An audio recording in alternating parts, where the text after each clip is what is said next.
The advice and opinions expressed by the host of Autism Live and her guests are meant solely as suggestion and should not be in any way construed as child-specific advice. The Center for Autism and Related Disorders advises working with a board-certified behavior analyst who has experience with autism before starting any intensive behavioral intervention. Any choices you make in determining your child's treatment are completely at your own discretion.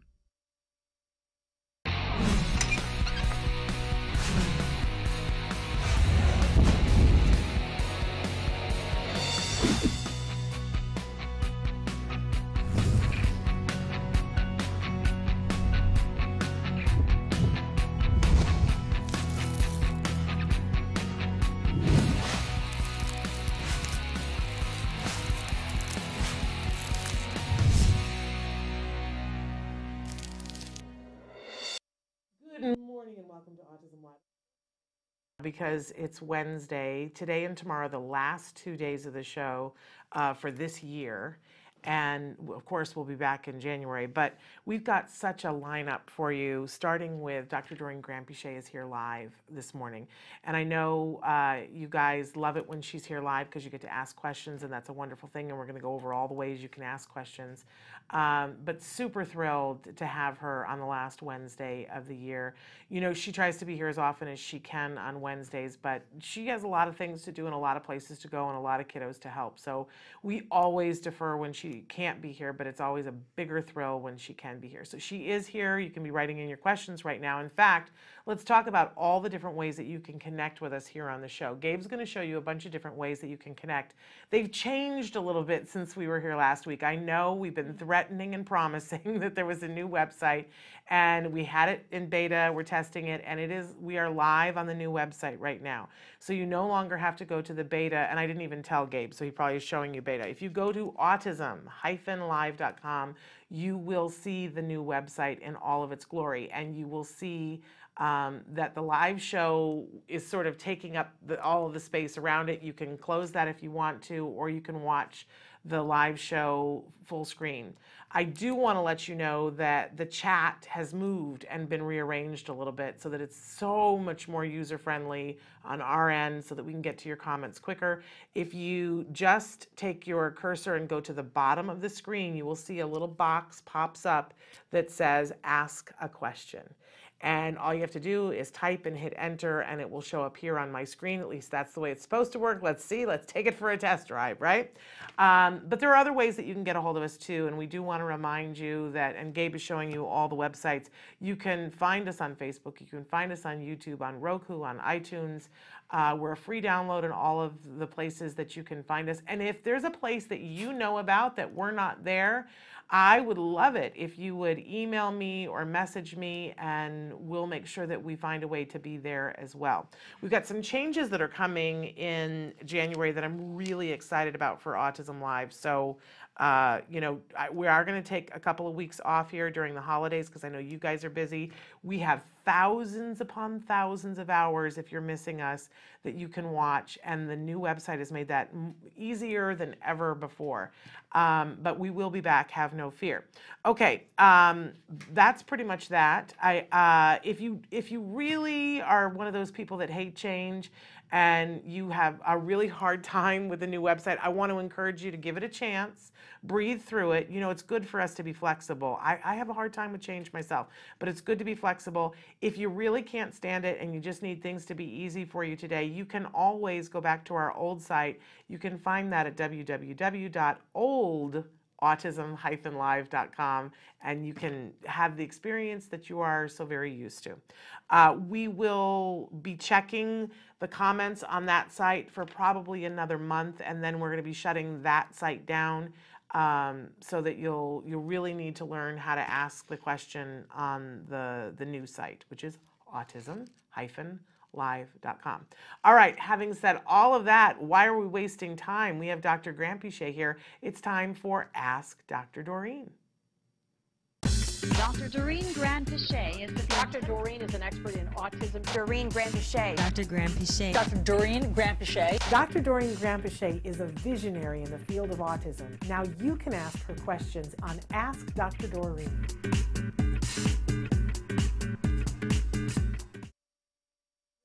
Morning. Ask Dr. Doreen. We're here with Dr. Doreen Granpeesheh. I just couldn't be more delighted. My face hurts when you're here because I just smile more and I smile harder. It's always nice to be here, Shannon. I'm so happy to be back. Thrill. And for people who don't know, who might be tuning into us for the first time, Dr. Doreen Granpeesheh is a true expert in the field of autism. I believe the preeminent expert in autism in our time, in any time.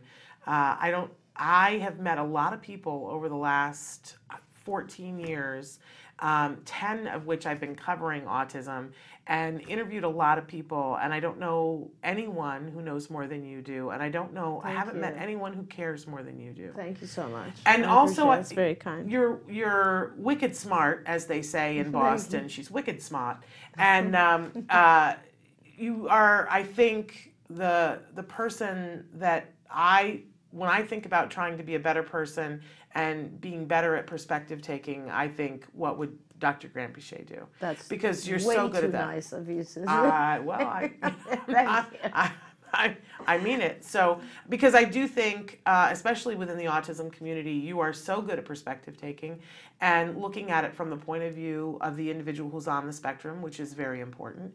Looking at it from the perspective of the parent, which a lot of people only look at it that way, and other people won't look at it that way. And I think it's a valid perspective that has to be looked at. But you look at it from the whole family, the siblings, you look at it from the practitioners, the people who are working with these individuals, and try to figure out how can we all come to the table and do what's right for these individuals. And that's an amazing thing. Well, thank you. I say it behind your back all the time that you're the real deal and that I would follow you into a burning building. I love you. Thank you so much. I love you more. There we go.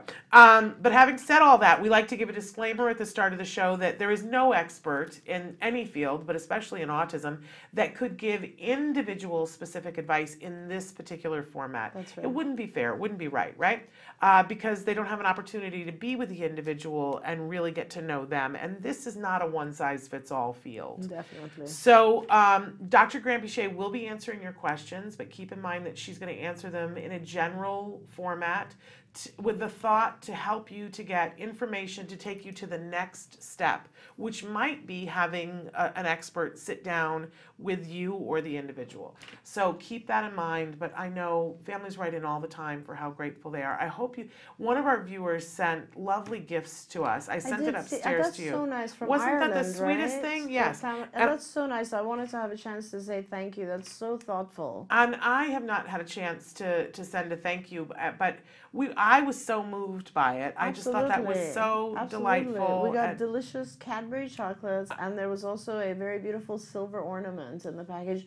Thank you very much. That's really kind of you, and I'm so glad that we're able to help you in any way we can. Yes, yes. It's so, you do not need to send gifts, let me be clear about that, but it was so meaningful. And it's so thoughtful to us when we find out that we've been able to help somebody in any way. I'm just the switchboard here, but it means a lot to me to know that we're getting something done, and I know how much it means to you when people let you know that you've made a difference. Definitely, especially if they're so far away, that means we have some ability to be effective for families in Ireland. That's amazing to me. Technology is such a wonderful thing, and I try to remind myself of that on all the days that it's not working for me in the right way, that what an amazing time we live in. Okay, but we're going to get to questions here because that's the important thing today. So somebody had written in and said, do you have any tips for aggression in a nonverbal autistic 4-year-old? Right. So, and this is one of those situations, I will try to give some advice right now, but I think that if you have a child who is aggressive, you should seek out help from a professional. I see Gabe coming in, and I'm wondering if we're okay. No, we're totally okay. Okay. He adjusts, so don't mind him. Okay, great. So I do think that it would be helpful to have help from a professional, because handling aggression in your child is not an easy thing. But let's talk about why a 4-year-old would have aggression. It's funny, I just did a sort of a FaceTime kind of evaluation for a family in Spain. Oh. And we were talking about their child, and they ran through all these various symptoms, and this was a 7-year-old, and they had all kinds of challenging behaviors, including aggression. And it was very eye-opening to them when I told them, aggression or any of these challenging behaviors really, they are not part of the symptomology of autism. They are a side effect of having autism. They're the result of not being able to communicate appropriately. And if you think about it, any one of us, when we are like angered by something or upset or worried or in any way disappointed or sad or whatever it is, and if we're not able to communicate that, what do? We yell, we tantrum for all practical purposes. Those who haven't matured well even will have physical altercations. So aggression is a form of communication. All challenging behaviors are a form of communication, and they have to be seen as such, because the key to figuring out how to get rid of challenging behaviors is you have to figure out what the reason is for the behavior. And it's hard, because when you have a child who's hitting you, let's say, or biting, spitting, whatever form of aggression, your reaction is not to calmly try to figure out why is he doing this. Your reaction is either to like be punitive about it or avoid it or give in, which is what we generally do. So the important thing is that to find out the reason, or to figure out the reason. In ABA terminology, we call that the function of the behavior. The function of the behavior is the reason the behavior is occurring. And generally speaking, I find it very easy for myself, and I think it would be helpful for parents, if you think of, generally every behavior we do is for two reasons, and it's to avoid something, or if it's to gain access to something. So what do we like to avoid? What do our children try to avoid? Usually they're trying to avoid demands, like go do something, so they're trying to avoid that. Or locations, going to school, for instance, or people. They're trying to avoid some situation. Sometimes a sensory thing, like a sound. 100%. Sometimes it's a sound or a light or something that's really disturbing to them. And what are they trying to gain access to? Those would be anything, like attention, a toy, a certain food, the backyard so I can run around, whatever it is. So it's always a combination. It's one or the other, or a combination of avoidance and trying to gain. So when your child is aggressive, you have to ask yourself, if they could communicate, what would they actually be saying? And most of the time, the child would be saying, can I have something? Or no, I don't want to do that. And because the child can't communicate that, instead, they will aggress. Now, what happens when they aggress is also very important. That's the consequence to the behavior. And usually, when a child aggresses, what happens is everybody around that child pretty much backs off and gives in. That's very, very common. Just think about it. Like if a child aggresses in the classroom, what do? We generally will take the child for a walk outside. Well, what if the child, their intent, the reason for aggressing was they didn't want to be in the classroom? By taking them out of the classroom, what they learn is aggression is effective. It works. It gets me what I want. Let's say a child wants a toy and they hit another child and they get the toy. Getting the toy is rewarding, right? So what it does is it teaches the child in their head, that was pretty effective. All I have to do is hit. So that is what maintains aggression, is that it works. And in ABA, what we do is we make sure that it doesn't work anymore. Aggression doesn't actually get what the child was intending to get. So let's say the child is trying to avoid a situation and they aggress. We make sure that they don't get out of that situation. So for instance, if I place a demand, if I tell the child, it's time for dinner, and the child's trying to avoid coming to dinner, and they aggress and tantrum and all that sort of stuff, I will make sure that I still get my child over to dinner. I will bring the child over and sit them down at dinner and just ignore the aggression, because it's important for the child to learn the aggression is ineffective. Instead, though, I have to give my child now another way to communicate, right? So the way to do that is to teach communication. Some children are nonverbal, that's okay. We start with nonverbal ways of communicating anyway. And those would be things like sign or PECS, picture exchange communication system, or just touching an icon to communicate, the very basic form of a PECS program. Some children are verbal and we teach them verbally. Some of the children who are nonverbal later become verbal and we switch it over to a verbal form of communication. But that's where ABA becomes super important, because when you're teaching your child that their current way of communicating doesn't work, you must teach them also a way that does work. So let's say a child wants a food item or a drink, and what they're used to doing is hitting to get your attention so that they can get the object they want. If you're going to ignore that, you still need the child to have some other way of communicating. Absolutely. That they want what they want. And that has to happen almost simultaneously or even first, because we never want to ignore a child and then not have any idea what they want, because that challenging behavior might dissipate, another one will creep in. So that's the answer to aggression in nonverbal children.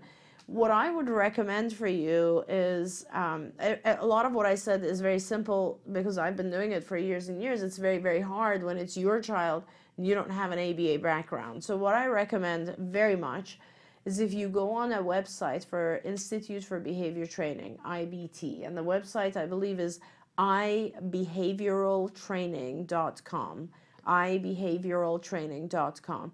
And there you will find small, short modules of training that we've prepared for parents. And you can go in there and specifically look for tips for dealing with aggression. And the module will train you on how to manage behaviors, how to handle challenging, difficult behaviors. It'll teach you all the basics of ABA. I would suggest you spend as much time as you can learning more about these different techniques that you can use. And not only will you learn how to manage behavior, but you can also then learn other things. Like you can learn how to teach your child and how to get your child to socialize and get them out there, and lots of very useful things on IBT's website. Absolutely. Absolutely. And honestly, you know, as a parent, this all sounds like, I don't know, like it's very far away from you when you first hear about this, Right. But they actually graph when, you know, your child's behaviors and their challenging behaviors, and it can be, you know, steeply going up. And then they will start to graph when they are teaching your child some form of communication. And there's this thing that happens on the graph, and I always call it the magic X. Yes. Because as they teach the communication, the challenging behavior goes down. Right. And that is when your life gets good. Yes. Is when you see the magic X on the graph. It's like the first breath that a parent takes and goes, oh, Right. this is doable. My child can learn. I can learn. And, you know, we're cutting off the blood supply of this behavior that wasn't working for us. Absolutely. We're just cutting it off. And then, but we're making sure that we're teaching them something else. The magic X comes. And I'm telling you, you can feel it. Mm-hmm. I never used to like graphs. I'm not a data person. I should be, but I'm not. But you feel the stress level go down in everyone, in the child, in the parent, when that magic X appears. Definitely. And everybody goes, wow, this works and this is amazing. Definitely. And you make a really good point. This is one of the toughest things for parents, I think, because, you know, in the beginning when you start to, like for aggression, for instance, as you either block it or ignore it, right? It will get worse before it goes away. That's actually called an extinction burst. It's a specific thing that happens where the behavior gets worse before it decreases and goes away. And the reason for that is, if you think about it mentally, the child is thinking, wait a minute, this aggression used to work in the past. Why aren't they giving me what I want? I'm going to do it more. I'm going to do it louder. I'm going to be more aggressive. Because they think by being more aggressive, they're going to get the attention or the object or avoid what they wanted to avoid. And when they don't, that's when it's like an aha moment for the child. We're like, oh, that isn't working anymore. Wait a minute, this communication thing is working. Exactly. And so I'm going to use this. It's easier, and I get my way, and I don't have to have a 20-minute tantrum. And parents tend to freak when the extinction burst comes because they go, this isn't working, It's when so in fact scary. it's the It's so sign that it is It working. is working, that's right. And the example that I always give for extinction burst is something that I actually did. You know, I walk into our bathroom every day and I flick on the light and the light comes on. And so I'm used to this behavior. We were having a problem with the bathroom light, and one day I went in and I flicked the light and the light did not come on. Now, I'm an intelligent person. I'm not on the autism spectrum, but what was the behavior that I did? I stood there and very quickly flicked it up and down, up and down, up and down. There you go. Because I was used to, I do this and it works. So I stood there and then I had the thought, I am having an extinction burst with the light switch. But quickly I realized it's not working. I need to go do something else to get the light to come on. Right. I need to find a repair person is what I Right, need to do. right. Right? But so just know there's nothing wrong or strange or weird about your child. It's actually, you know, Normal it's a behavior, yeah. behavior thing. And it is the sign that it's working before working. they change their mind. So we don't have to freak. You just go, oh, look at that extinction burst. Normally that would freak me out, but I'm okay today. That's right. That's but right. please avail yourself of the help that Dr. Granpeesheh is talking about. www.ibehavioraltraining.com. Wonderful site. I love how inexpensive the trainings are. And it's like between $7 and I think the most expensive one is like $22. Yeah. You can't buy a book for that, right? Honestly. And it's a video where experts are explaining to you and you can watch it and then you can have your significant other watch it and That's then you right. can have your babysitter watch it. You know, it's a fabulous thing. Thank you, Gabe, for putting it up there. ibehavioraltraining.com. It's a fabulous thing. And guess what? It's available at 2 o'clock in the morning, no matter which time zone you're in. That's right. You know, it's there 24 hours a day, 7 days a week. So sometimes you don't get the child to sleep until 3 o'clock in the morning and you go, what can I learn now? iBehavioral Training is there And for by you. the way, there's also a module about getting your child to sleep. And we're going to talk a little bit about that because we had a question that came Great, in sure. on YouTube. We also have a question that came in on Facebook that we're going to get to about a child who has dual diagnosis of Down syndrome and autism. Yep. But first, we're going to take a break. So stick with us, guys. We're going to be right back after these messages.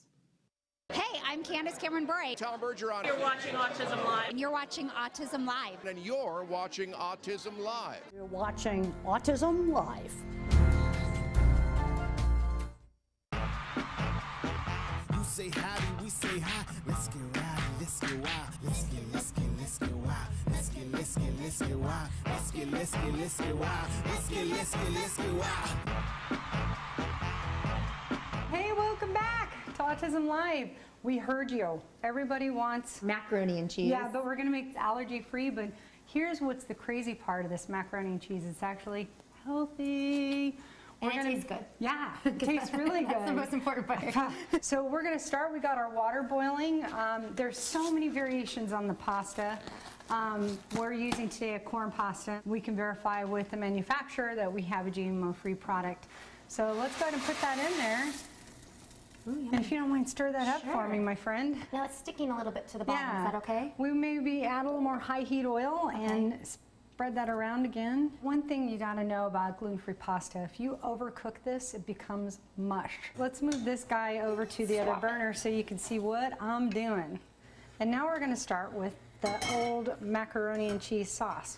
What's great is there's a lot of choices for, you know, different soups. And the way that I look at soups, and again, please follow the recipe on your screen right now. I don't like to measure very often, but what I like to use is a creamy butternut squash soup. So this soup is great because it adds a lot of flavor to the dish, but also gives people another serving of vegetables. With kids, we don't want to over season. Maybe with the adults, we can season some for the kids first, pull it out, serve them, and then add a little more, you know, garlic powder or onion powder or other types of things into your dish. So the next most important thing on this recipe is we're going to add in a thickener and the faux cheese. Now some people like their sauce really thick, so you just add in more cornstarch or more arrowroot, so that's not a big deal.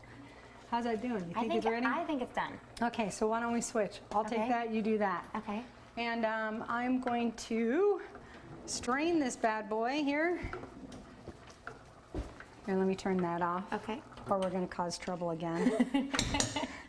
Trouble in Lisa's Yeah, Kitchen. no. That's another show. Don't, yeah, right? So I'm going to go ahead and get this all strained. It's a good consistency. So I'm going to check to make sure our pasta is cooked. So really you just want to make sure, just like any pasta, it's a little bit squeezy, a little bit. Nice. Dude, good job. We're good. Looks yummy. So even though the cheese is not totally melted, it's okay. Don't panic. What's important is that you're going to love this recipe once you eat it. What I enjoy most about this recipe is that it smells good, but this stuff is amazing. So if you don't mind, I'm going to serve you some up, and you can maybe blow a little bit on it so you don't burn your mouth. Sorry, I'm once a mom, always a mom. Just like we tell our kids. I know, right? But I can't wait. I'm excited. So I'm going to give a shot of this too, but Oh my gosh, that is so good. this is the ultimate comfort food. So Oh, it's so isn't good. it good? And I'm not just saying that. It is really good. I'm thrilled to be here. I am here with Dr. Doreen Grant-Boucher, and she is answering your questions in real time, which I love. We had a couple of questions that have come in on our live features on Facebook. Somebody has written in and said, my 11-year-old son with Down syndrome, mild autism, vocal, bilingual, doesn't like when people laugh. We cannot laugh for any reason when he is around us. He gets upset and yells, "Don't laugh at me." He went to the movie theater and I asked him, how was the movie? And he responded, people were laughing at me and I don't like it. How can we correct this behavior? Don't you just want to hug this young man? Yeah. So are we, so, I don't know, this is one of those that's a little bit hard because I don't know his functioning level. Because if it's great that he's vocal. I'm wondering two things. Let me just share my thoughts. So I just, in order to identify what is going on with him, our first assumption is that he really thinks people are laughing at him. That's possible, but it is a little unlikely because if it happens in a movie theater and he still feels like people are laughing at him, I don't know, that's not the same as like somebody standing in front of him. Everybody's looking at a film and so on and so forth. So let's assume that he thinks people are laughing at him. I guess the solution is for you to have two scenarios where you find something that he finds humorous and you actually get him to laugh, and then talk to him a lot about what he is laughing at, and then ask him if it would be okay for you to laugh at that same thing, and help him identify, differentiate between lots of people laughing together at some other thing versus somebody laughing at him. And the only way to do that is to actually get him to laugh, for him to understand humor, and that's a little bit of depth in working on that subject. The other thing, I think honestly we have a lesson about laughing with versus at in skills. I think there is too. Yeah, there's something in skills, if I remember, because this is an issue we've dealt with before.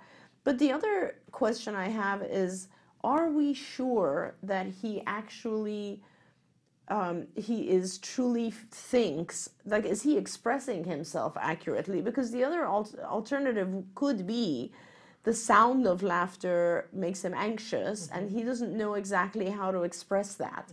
So he says, I don't like it because people are laughing at me. Yeah. Not that he necessarily thinks they're laughing at him, but he says, I don't like the sound of, it's instead of saying, what he really means is, I don't like the sound of laughter, it scares me. So please kind of investigate that possibility as well, because sometimes we do have our children expressing something and it's not really what they intend. Yeah, you know, it's so frustrating sometimes because we work so hard to get our kids to communicate and to communicate It's with hard, us, this and kind we of feel stuff. like we've reached the promised land when they can. You know, right. I remember always saying I wanted to know what was going on in Jem's head, and then he got to the point where he could communicate with me. But I yeah. always had to put it through the filter of, is that what he really means? Because he would say he was hot when he was cold. Okay, so You know what I mean? There you go. And I had to start to learn that was just what he learned to say, but that really wasn't what he was feeling. What he was feeling That's was exactly cold. right. And I'll tell you what I wish we had. I wish that we had enough time, because from time to time parents will write something like this in, and I think, wouldn't it be great to have a department that could just make videos for these scenarios? Totally. Wouldn't it? Wouldn't that just be a wonderful thing? Because I remember that there was a problem that my son was having where he kept crashing into people in the classroom. He just, I remember this. right? Yeah. And You've and said it was this so frustrating. And eventually, one of the things that the team asked us to do was to videotape him doing it. But he would not watch himself on videotape. He was like some kids, like that's all they want to watch is themselves on video. He hated it. Right. He couldn't stand it. But one day we were watching that show that was done on HBO, and I think the name of it was like Peter Goes to Kindergarten, and it was about a boy with Down syndrome who, for an entire year, they documented him going to kindergarten. And at one point, Peter was crashing into the other kids, and they would cut to the kids talking, the neurotypical kids talking about how they felt about it, and they would say, well, I really like Peter, but I don't like it when he crashes into me. It makes me feel angry and sad, and then I don't want to play with Peter, Yeah, right? yeah. And we were watching it, and Jem came in the room with his therapist. They were finishing up, and he was like, what is this? Right. And I said, this is about a boy, Peter. And he watched him, and that was it. He Right. didn't crash into his friends Right, anymore. right. So I wish that we had a way of all these scenarios. Like I would love to have this little boy sit down and watch a boy who thinks that they're laughing, Yeah. and that we see them talk through it. I don't know if it would help in this circumstance, but I'm always wanting No, that. it absolutely could help. And there's so many things, like this is one of those situations where you really need to identify the function. Like, I'll give you a third scenario as well, or like there's so many different options as well. Like it is also possible that this child has said, people are laughing at me, and has received a large amount of attention. Yes. And therefore he's just saying that because he really wants the attention. So from you. So basically this is the kind of situation where you need to do what's called a functional behavior assessment and figure out, and this is what a BCBA does, a board certified behavior analyst. It's a process until we find out exactly what is going on with him. Is he like intending to say something else? Is he actually just saying this because he likes the soothing and calming that comes afterwards? Or is he really expressing that he's very distraught by others laughing at him because he's misunderstanding that they're laughing at something else? Each of those scenarios has a different solution. Okay. Now we had a question that came in on YouTube that they want to know, is there a way to address night waking through ABA? My son is 6 and started walking around the house saying he needs to go to the bathroom when Grandma stayed with us for 2 weeks. Yeah, yeah. So the stuff about night, yes, of course there is, but you're gonna have to find a team of therapists who are willing to spend the night at your house. And we've done this. I mean, when I was a lot younger and I used to do therapy, we would actually go and stay at the house and do all sorts of interventions at night. So the issue with stuff that happens during the night is that generally speaking, it's very hard because first of all, everyone else is sleepy. So we sort of don't want to deal with this. You know, I was talking earlier, Shannon, saying that all of our behaviors have to do with gaining access to or avoiding. Let me tell you, that's the truth for us as well, right? I mean, we'll do anything so we can gain access to our bed again. Let me tell you, we'll do anything. Like we'll allow our kids to come in the bed with us. We'll give them food. We'll do anything just because we really want to get back in bed, right? We're tired.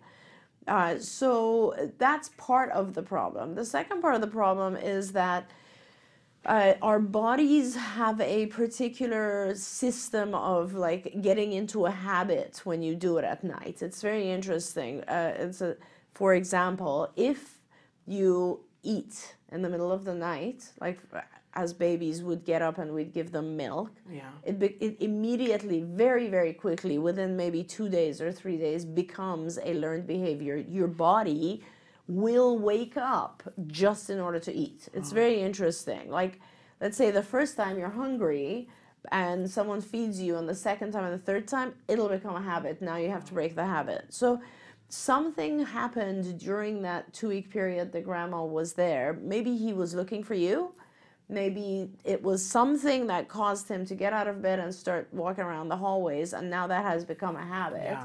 So unfortunately, you're going to have to shape it back, essentially. You will need to stay in his room or outside his room, but not allow him to leave his room and walk the hallways. Of course, these days the technology that we have is so good, you can actually put something in the room where you can communicate with him and tell him to go back to bed. Yeah. I don't know his functioning level, so it's very hard for me to advise you on how you can comfort him. But the key is to comfort him, but not allow him to start roaming the hallways.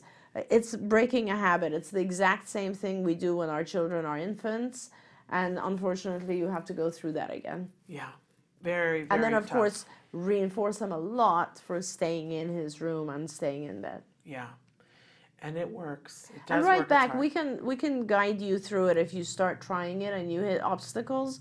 We can try to guide you through that too. There we go.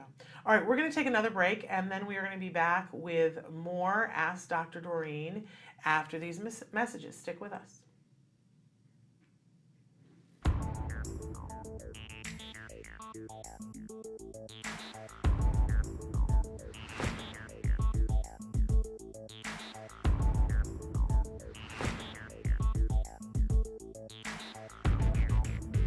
Hi, I decided to start Autism Works Now as a small business because 90% of individuals with autism and related disabilities are not employed after graduating from high school. Our mission at Autism Works Now is to create job opportunities for Spectrum youth and kids through awareness and education.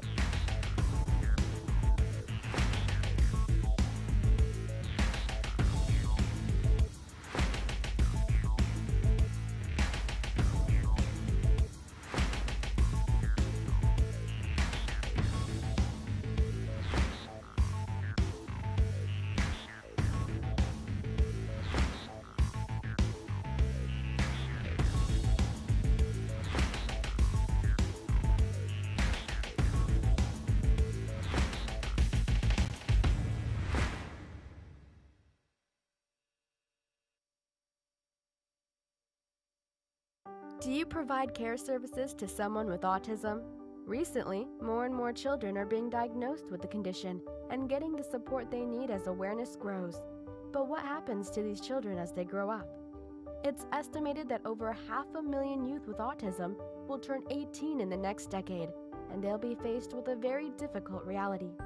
As children with autism grow up, their services start to disappear or become very difficult to access. Things like medical care, mental health counseling, vocational training, and more. All services that are still desperately needed. The loss of support that youth with autism face as they grow up is so severe that it's referred to in the autism community as falling off a cliff. Adults with autism need the same level of support they had as children to avoid falling off the services cliff. Introducing Skills Living, the web-based software designed specifically to help transitioning youth and adults with autism so they can avoid the cliff and instead fly to success. With Skills Living, help your learner with autism develop the skills they need in all the critical areas of adult life, including self-control, planning, and problem-solving, effective communication, performing life skill tasks for independent living, acquiring and maintaining employment or other meaningful activities, developing and maintaining social skills and relationships, accessing transportation and public services, and being safe. Skills Living includes a comprehensive assessment, a data collection mobile app, behavior intervention plan builder, and automatic progress reporting. It also provides a complete curriculum addressing 16 key areas spanning the entire range of functioning adulthood. Skills Living is easy to use and can be implemented by schools, parents, and autism service providers. Call or click today for your free demo and see how Skills Living can help your learner with autism avoid the cliff and instead reach their fullest potential. Skills Living. Wish, learn, become. Welcome back to Autism Live, and we've got one more question here, so I'm going to switch which one I was going to do. A parent wrote in and said, I have an autistic twin and a normal twin. Mm-hmm. They haven't been in the same school since pre-K until they started middle school. My normal twin was severely bullied for being, and she says in quotation marks, the fat, screaming R-words brother.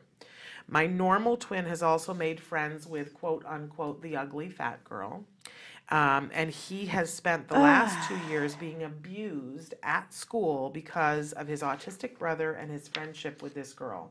My normal twin chose to stay at that school for 8th grade to protect his brother. My goodness.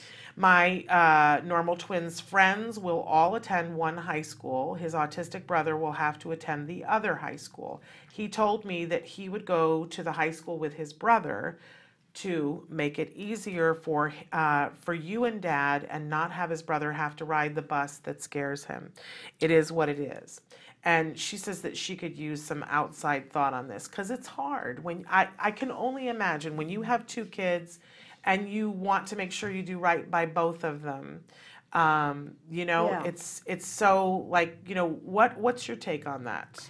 I mean, there's just so many sides to this, you know, and let's try to take the positive, uplifting side, right? I mean, to begin with, my first emotion is I feel bad for the twin, the typically developing twin who has to maybe give up on something that he wants. But at the same time, I want to say that this young boy, right, is going to become quite an incredible human being, is already quite an incredible human being, and is going to be one of those people that does a lot in the world. So, you know, he's showing incredible empathy and caring, and not just towards his brother, but towards you guys as a family, and what an amazing thing. So, you know, if you end up not having another choice and he has to go to the school with his twin, then great, like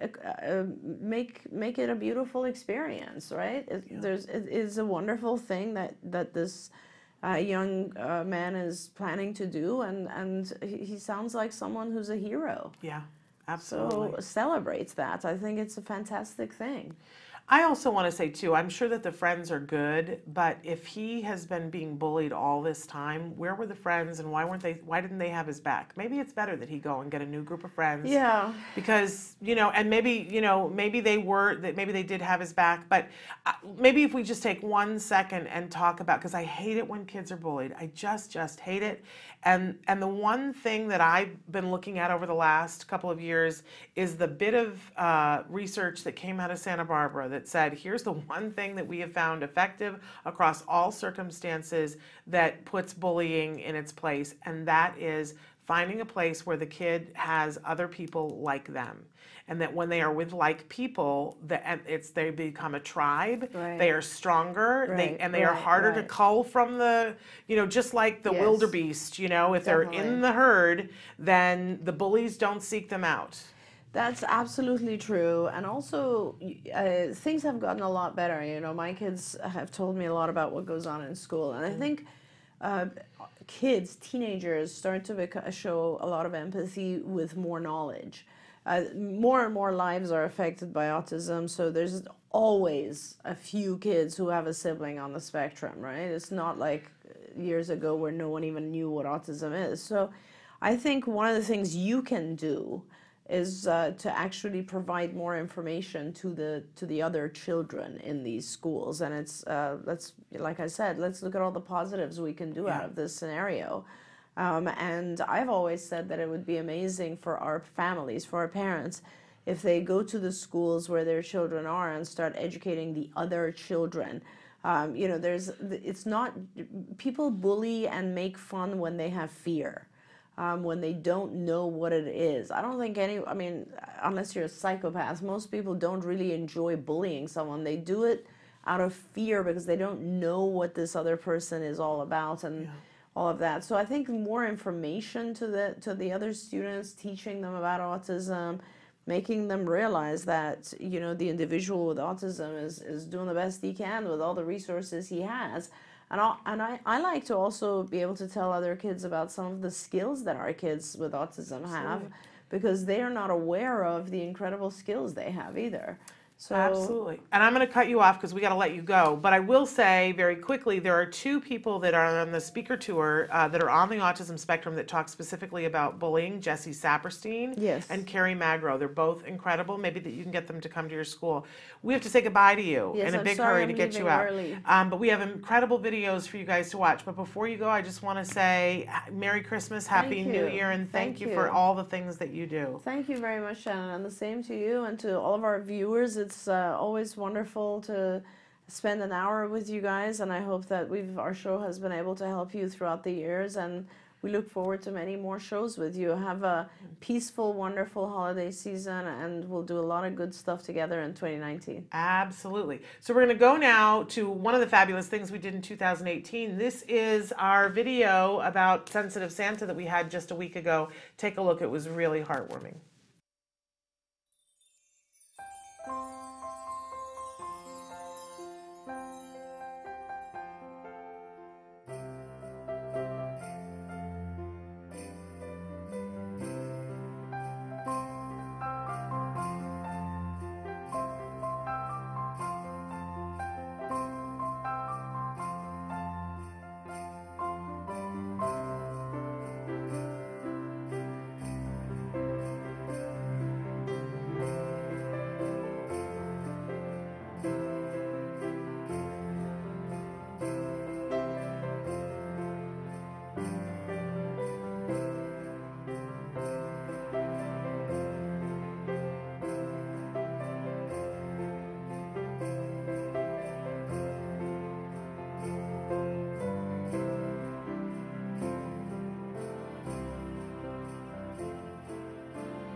got to do the U-turn around the thing? Okay.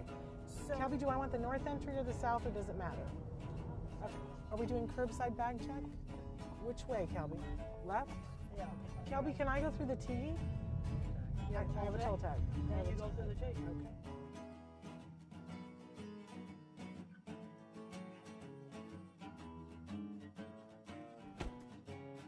What do you do that, like, you could just spend 2 hours doing and have it suck all your time? Oh, I like to look up interesting research articles on animal behavior. Found a really interesting European papers on how wolves are different than dogs that I read last week that were very, very interesting. Very cool. Because I've always talked about a brain can be more social emotional or a brain can be more cognitive. Yeah. And the wolf turns out to be more cognitive, and we've bred the dog to be more social emotional. How fascinating is that? Very, very interesting. The wolves were very good at watching another wolf solve a problem. We were talking a little bit about television before, and I cannot believe that what you said to me, what you like to watch on television. Star Trek. I was a Star Trek fan when I was a teenager. I liked the Star Trek Next Generation. I was watching that when I was working on my PhD in the 80s. And so what... Total Star Trek fan. What's your favorite series, and what's your favorite character, and what's your favorite Mr. episode? Spock was my favorite character. Love it. And what's favorite episode? This guy is going to hate me. There's a lot of good. My favorite Star Trek movie was the one with the whales. Yes. Yeah, I really mine liked too. that Star Trek movie. And so sad that we lost Leonard Nimoy this year. Yeah. So I didn't know that you like to watch television. Do you like to go to the movies too? Oh yes, I went and saw Gravity. There's certain movies that have to be seen in a theater, like Gravity and Avatar. Yes. I wanted to see Inside Out in the theater. I really liked that movie. What did you think of that? I liked it. I think about how all the emotions interact. I gotta be honest, I had said after that I thought that it was going to be a great tool for people to show kids on the autism spectrum about perspective taking. Yeah. About what it's like in other people's heads. Well, no, it's more like how the emotions inside your own head sort of conflict with each other. Yeah, absolutely. I love The Wizard of Oz, and I love the idea of the ruby slippers. She had the way back home. She just didn't know she had it. Yeah. You see, and I think that's a metaphor for a lot of things. A lot of people have the ruby slippers, but they don't know they have them. They don't know they got the key that can open up the door to a lot of really great stuff. So what would you say was your ruby slipper? Well, I had, when some opportunities came up, like when I designed those dip vats, that was a major breakthrough for my business. And when the head of the feed yard came up to me and asked me if I'd do it, I said, give me 3 weeks. You know, a lot of people would have been too scared to walk through the door. Now, this is pre-internet, and I knew it would take me 3 weeks to get some of the information I needed, especially on concrete reinforcement, to design the dip vats. But you did it. I did it. I was on the phone the next day to the USDA to get the drawings on the concrete reinforcement. Wow. So I want to journey back to childhood for just a second and talk about friends, because a lot of times people ask about friends. Who was your best friend? When I was in elementary school, one of my best friends was a girl named Eleanor. And she was the first girl in elementary school to get to take wood shop instead of cooking. And I was the second girl in our school to get to take wood shop. So we like to make stuff. It's all about making stuff. And I had good friends in high school.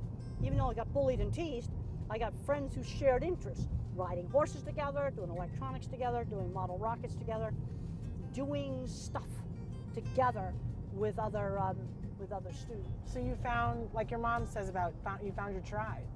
Yeah, and you've got to get them in doing things with other people. And you did a lot of theater, and did you sing as a kid?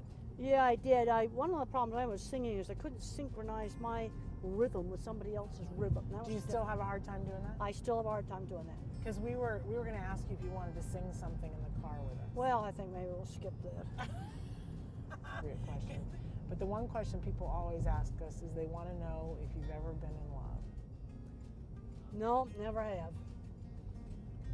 And you don't feel like you're missing anything. I've seen so much turmoil in so many marriages that I haven't really seen a situation that would be a good model. And yet you gave me really good marriage advice. Because I'm a good problem solver. You have to take the problem and cut it down. And in engineering, you have to find the root cause of a problem. What do you think is your secret to your success as a teacher? Well, presenting things really clearly. That's really important. Making things interesting. I think it's also important that it's something in a class that a student can take home and use. I teach a class in cattle behavior and handling, and I've got a lot of students that are pre-vet that are going to go in the dog and cat. Probably won't be handling any cattle. But I said, you want to design this corral system because it's visual problem solving. You have to figure out how to do it. It's not a cookbook. And then I have my internet project where they can pick out anything in animal behavior, and I make them dig into a narrow subject that I have to approve, because I want them digging into Google Scholar and PubMed, Science Direct, and the other databases. They got to learn how to find stuff online, and I'm finding about 2/3 of the students are not very good at that. How about this? Make Magazine. This is the kind of thing that a lot of kids on the spectrum need to be doing, the cool stuff in here. Really Make Magazine is going to love that you did that. Make Magazine. It's a wonderful magazine. And I'm okay. Yes, and they're resurrecting old satellites from mission control and an abandoned McDonald's. That's the kind of stuff I really like. These are the kind of magazines we need to get into school. Make Magazine, Business Week, Science, Nature, Wired. We got to show kids out there. There's all kinds of super interesting stuff out there. But if they don't see it, then they don't know about it. I like to geek out on construction sites. I like to salivate over all the equipment they've got that we didn't have, like really cool man lifts and nice scaffolding. We didn't have any of that stuff. You didn't? No, we didn't. What did you guys have? A compass? Horrid ladders that were really dangerous is what we had. I'm going to pull up right here. We're going to get your stuff out. Yep. Put your back up.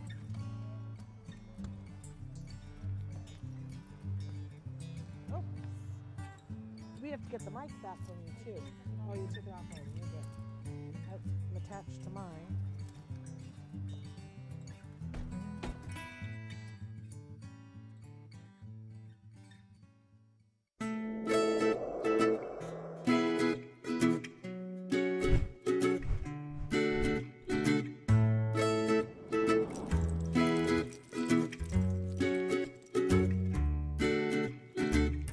Good morning and welcome to Let's Talk Autism with Shannon and Nancy. I'm Nancy Alspaugh-Jackson. And I'm Shannon Penrod, and glad to be here with my good friend. Glad to be here with you. And this is our last LTA of the year. Oh, is it? It is. Okay. And because next week we're off between Christmas and New Year's. Right. And then we'll be back in January. I don't know whether it's the second week or the third week we're back. But so this is it. This is the capper for 2019. We've got a full show. Yeah, we have a lot. We have 3 guests today. Yes. And so we're going to get right into some of the in the news stories. Yes. Now that I've shuffled all of my papers and don't have anything in front of me. So, big topic this week. There was an article that was done suggesting that maybe the research that we're doing in autism, in the field of autism, isn't hitting the place that it needs to hit. Right. That helping families deal with the disorder should be made a focus as opposed to a lot of the other type of research that's being done. Absolutely. And, while I think that there are some really good arguments in here, this is Bryna Siegel who has written this, and it got a lot of airplay around. There's a lot of meaningful things here. Yeah. She takes a big shot at all of the genetic testing that's being done about autism, though, and says, this isn't helping anybody. And I, there's a little part of me that's like, yeah, but if we said that about the so many years that they did testing on so many other things that yielded results. Yes. That kind of thing takes time, and I just want to point that out. But she has some really good points about the fact that, more research needs to be done about what actually helps individuals who are on the autism spectrum, what actually creates the progress. I must say, though, I love a chance to toot Card's horn anytime. A lot of the different things that she addresses in her list of things that she would like, Card is actually doing research on those things, and the Autism Research Group has spent a lot of time doing research on exactly the things that she's talking about. I don't know if she's privy to some of the things that Autism Research Group has published, and of course there are studies that are being done that aren't published that she wouldn't know about, but I was sort of Like I felt a little tingly in a good way to realize that the things that she was saying, that at least ARG is already doing, and maybe other people are too, and we don't know. Right. So things like knowing when should we switch from going to core academics to life skills? Like at what point does that happen, and what abilities do we section and say they should be? Because right now, who knows, right? At looking at, what order do we teach lessons in? Are they really purposeful? Do they really have an impact? Which educational behavior and milieu techniques work best? And which of the symptoms they best address at which ages? Right. Which is exactly what CARD has been working on in terms of phenotyping autism. I don't know if our viewers know, but CARD has been able to segment out, because of the number of kids that they treat, and identify 7 distinct types of autism, and to see that the learning path for those 7 different are very different, vastly different. So anyway, I thought that was a little interesting. Right. She apparently has a book called The Politics of Autism, which sounds like an interesting read. Doesn't it? Yeah. We actually have had a author of a similar book on the show, but looking at autism and politics in a very mainstream way. Very interesting interview.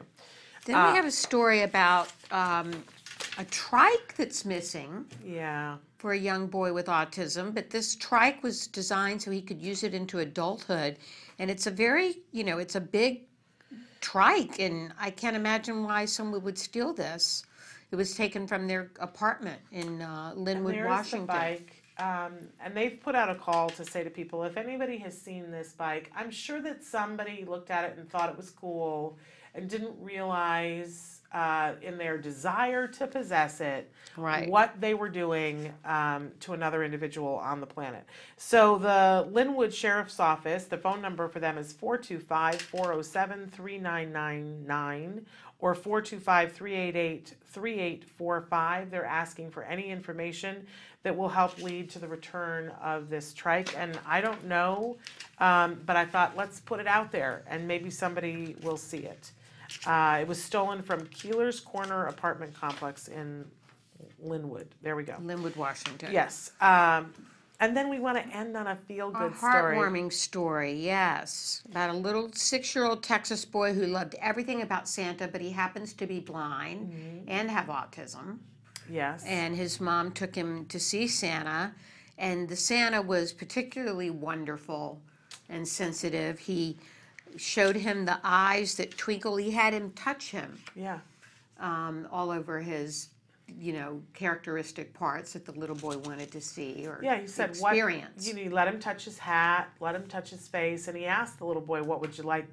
He said, I want to touch your twinkling eye. Yeah. Isn't that sweet? So sweet. And I just, every year we do our Sensitive Santa at Autism Live. Right. And of course, I think those of you who watch the show, if there are little ones in the room, distract them for a moment. My husband is the Santa at Sensitive Santa, and my husband is a professional Santa person. And I said to him last Saturday when we were in the middle of the event, and I said this last week, that at a certain point I just said to him, I have never loved you more than I do right now. Right. Because there is something about a man who's willing to put on a suit and be there for children and be patient. Like, we've all met Santas that were just, the Santa who was doing it because he was getting paid, whatever, and done. But, as I watched these kids come in, and my husband has been trained that he sits very still and lets the children come to him. And he puts his hands in this very passive way, and the children come right up and put their hands in his hands, and he's very quiet and listens to them, and just the look on their faces and the look on his face as he's so into talking to them, it's magical. I'm sorry, the suit is magical. And I love it when we see these stories of good Santas that are there for our kids on the autism spectrum. He also got to feel a reindeer. They had a taxidermy reindeer set up that he went over to feel. Yes, he said he wanted to touch a reindeer, and Santa was like, "We just happen to have a taxidermied reindeer." That part is not my favorite part, I have to say.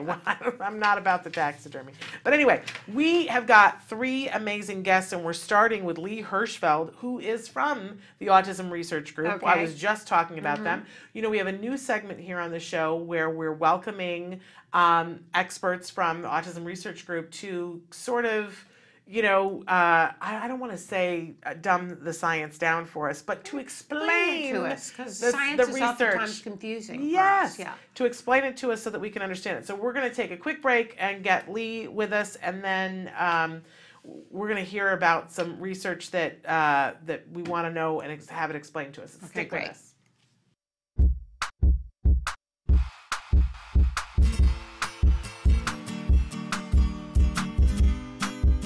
Hey guys, for the month of September, I figured I'd show you guys how to make a task completion chart to help your kids get through the hardest parts of the day. Parents have been writing into our host, Shannon Penrod, the hardest parts of the day are waking up in the morning, after school, and getting ready for bed. Please keep in mind you can always modify the task completion chart to focus on the skills that your family needs most. The template we'll be using today to make the task completion chart you can find at facebook.com/autism-live. Alright, let's get to it. The materials you'll be needing are the template, cardstock, scissors, hole puncher, glue, pipe cleaner, Velcro, and photos or images.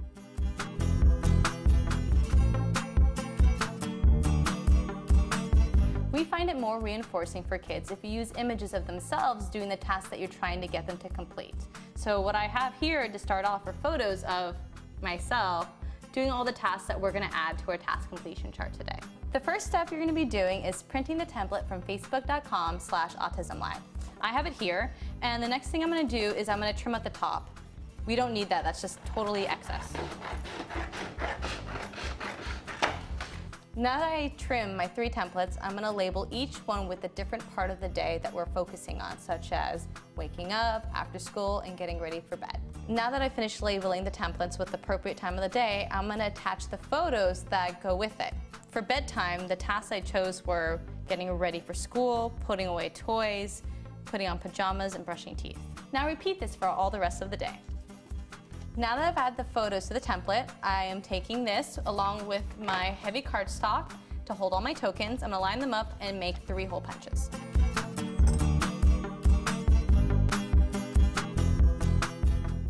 I'm going to take this pipe cleaner and attach the pages together with it.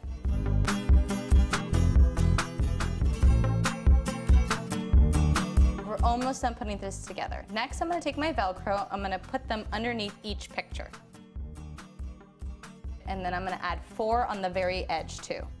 Now that I've attached the rough side of the Velcro to the template, now I'm going to take the softer side and add these to the tokens. You can use whatever you want for the tokens, whatever your child finds reinforcing. They could be stickers, images, spacemen, Pokemon, whatever they like. Before you use your task completion chart, it's really important that you do a preference assessment to see what your child finds reinforcing that day. Once you have that established, then you can tell them the rule for how this task completion chart works. So every time they get one of their tasks completed, they add a token to it. And the way the task completion chart functions is like a token economy. So after they put a token under each one of these tasks, they can trade it in for their reinforcer for the day. Now that you've made your task completion chart, hopefully your child will be able to use it on a daily basis and help them through those difficult times of the day. Well, until next time, craft on. Bye, guys. Can you see me flying by your side?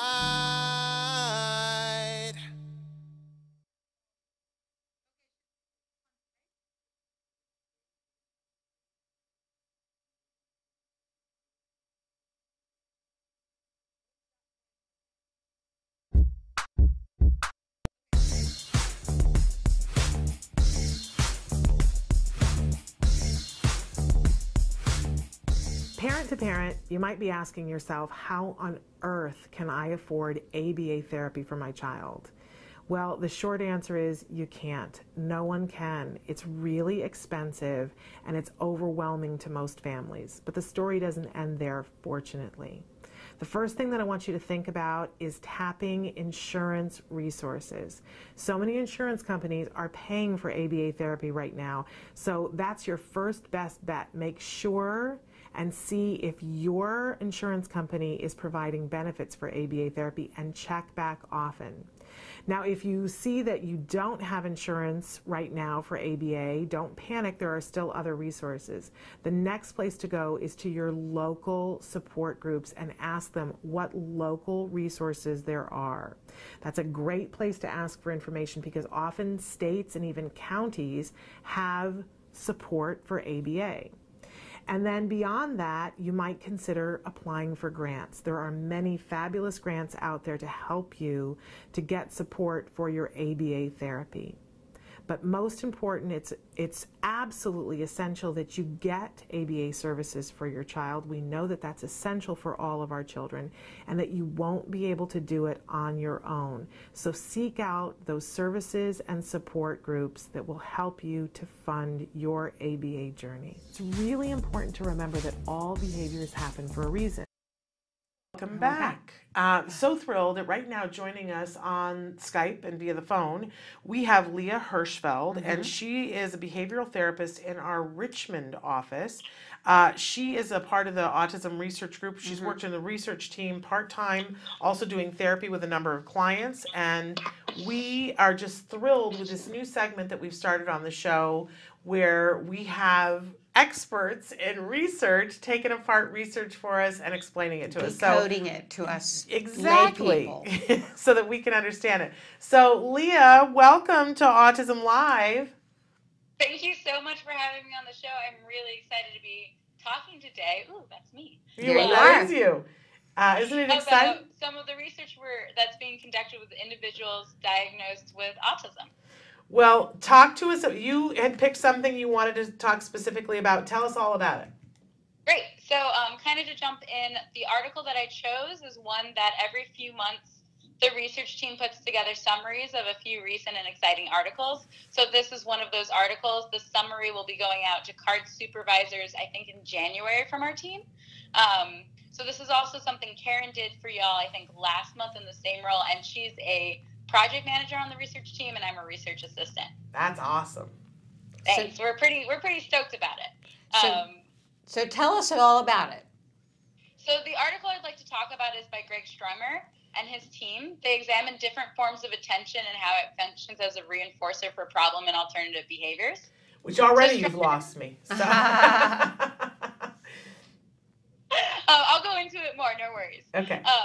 So Stromer and his colleagues developed what they called a rapid assessment of attention types. And they implemented it with their participant who's 13 years old and was diagnosed with ADHD and ASD. So it's pretty much a functional analysis. They're trying to figure out what's going on with why this child is presenting the behaviors that they are, and if different types of attention are encouraging that type of behavior and that reinforcement for them. So for this assessment, they divided the room into 3 sections. 2 included an attention type, and 1 was no interaction. It was a control area. So the attention types were randomized and included 2 negative attention types and 2 positive attention types. So the negative attention were SCs like don't do that and answering perservations. Perservations are questions that were asked and answered previously. So if the participant repeatedly said, is it 4 o'clock yet? Is it 4 o'clock yet? Is it 4 o'clock yet? The therapist would respond every single time, it's not 4 o'clock yet, it's not 4 o'clock yet, it's not 4 o'clock yet, and just kind of repeat the exact kind of thing that the child was saying to them. The positive attention that they chose were praise statements, so something like good job, and positive physical contact, such as a pat on the back. So they did this assessment 3 times, and they had each attention type compared to the other attention type, along with that no interaction area, to see what was the most reinforcing for this child. After that, the authors conducted a treatment session that included functional communication training and planned ignoring. So the FCT, that functional communication training, they were training the child to use a vocal verbal cue and then also give the therapist a picture card in exchange for the attention types that that child wanted. So based on the results of that rapid assessment I explained before, where they had that 2 different attention types and that control, the 2 attention types that co-occurred with the fewest behaviors was this negative SD, the don't do that, and the positive praise, the good job. So what this looked like is that the authors would include those options in the treatment plan. So if the child picked up the "don't do that" card and then touched the wall, I have one behind me, perfect. Then the therapist would say, "Don't do that, don't touch the wall, you can't touch the wall like that." And if the child presented the "good job" FCR and started interacting with a game, the therapist would then say positive attention like, "Good job playing that game, you're so great at that game." So the participant ended up actually consistently choosing that negative SD, the "don't do that," for their functional communication training over and over and over again. So the authors implemented schedule thinning halfway through the study, so that negative SD, that "don't do that," was no longer available to the participant, and the participant only had the positive "good job" praise as an option for reinforcement. The authors actually had to implement a time out from intention procedure because the behavior rates rose so much after implementing that thinning schedule. So the child was increasing his behaviors because he didn't have the type of reinforcement he actually really wanted. Why do we care? Like, why is that important other than like, that's kind of neat? So I'll start by saying, like I was introduced, I used to be a therapist, and I always use positive reinforcement and saying "great job" and the positive physical touches of high fives and things like that with my clients. However, praise as a form of attention may not always be functionally equivalent to the form of attention maintaining the problem behavior. So it wasn't really praise that was doing it for this kid. Assessment of attention types may be needed to identify forms of attention that most likely reinforce alternative behaviors. There were some limitations to the study. Anytime you see research, you should always kind of put that critical hat on and be like, can I always trust this? This was a really good study, but the biggest limitation was it was only one kid. So we can't necessarily say this is true about all kids. This is true about all kids with autism. It was an excellent study done, but only with one participant. So it is a limitation. Anyway, that's it on my end. Thank you so much for having me. It's really exciting to get to talk about the research we read. And you guys should see a summary coming out, I think, in January. Very cool. That should have this article on it along with a few others. And please reach out to me or the rest of the team with any questions, any thoughts you guys have, any comments about anything. Fabulous. Thank you So can much we for ask having me on the show. questions? Can I ask you a question? So Yes, I want to make sure that I got it, because it sounds, I'm not sure that the study was about this, but it sounds, because we know we've had kids that will perseverate on things, and it's really hard to break that up. But it sounds like to me that the negative attention was what was maintaining the perseveration. Is that right? Yeah, that's absolutely correct. Okay. Yeah. So it was that negative attention, and then they had to really work pretty hard to get the positive attention to be something the child wanted. I see. And so, you know, as you said, this isn't going to apply to all children, but my takeaway for that is that when we as parents say things like "don't do that," we're just making the problem worse. Because the negative attention is reinforcing. And instead, we have to work twice as hard to get them to want the praise for doing something else. Right. Absolutely. Yeah, that's spot on. And like you said, there's a caveat. This was one kid, but that's exactly spot on. Yeah. Okay, that's good to know, because we all do that. Yes. We all say, "Don't do that, don't do that." Wyatt has stop doing started it." recently in mimicking a friend who is hand flapping. Great. And I've heard people say to him, "Don't do that," and I've said, "Don't do that. Yeah, Don't that's not tell him helpful. not to do that." No, it's not helpful at all. All right. Well, this is very useful. Yes. Thank you, Leah. We're so glad to have you, and thank everybody on the team. We're excited about this new segment, really. Thank you guys so much for having us. We love it. All right. Have a good one, y'all. Take care. Happy New Year. Thanks, you too. Bye-bye. Okay, that was, I'm because in the middle there I was like, am I getting this? Right, I'm not sure. Yeah. I'm Yeah, not. I think we got it, though. And then it was I like, think we we got it. brought it home. That always makes me excited. Okay, we have got a great guest. Yes, we're going to take a break because we're going to come back with Brian Harrett, who is known as the Autism Cop.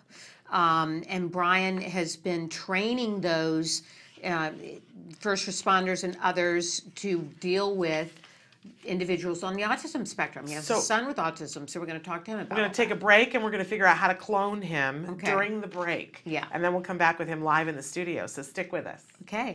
You say howdy, we say hi. Let's get rowdy, let's get wild. Let's get wild. Let's get wild.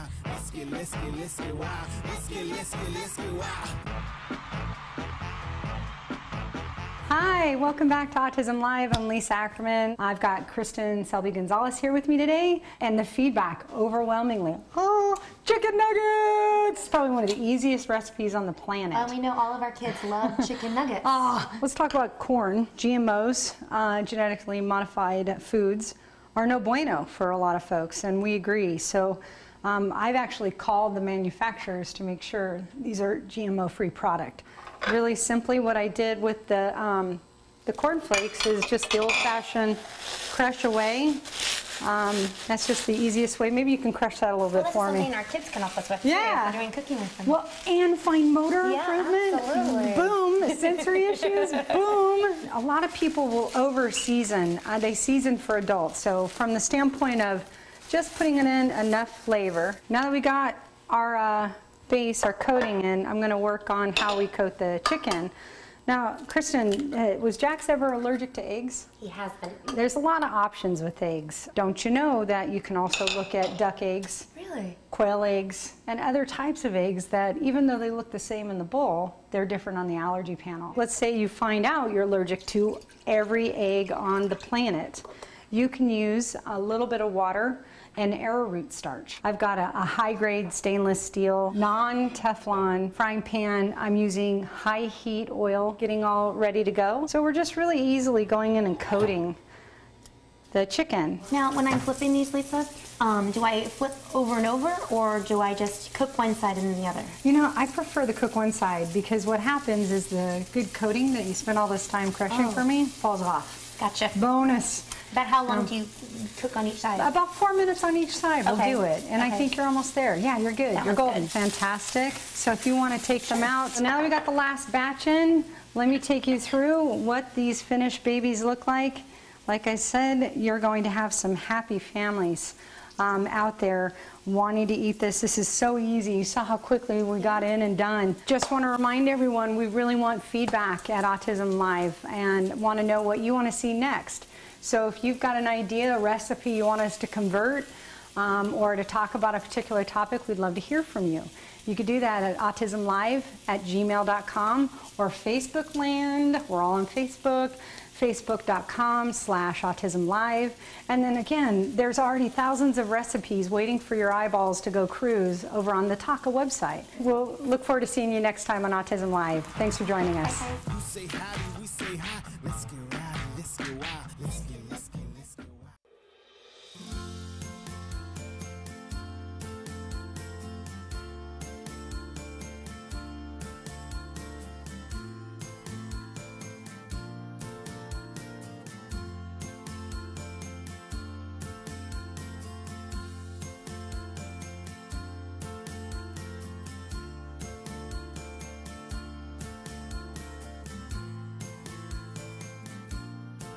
Inclusion is everything.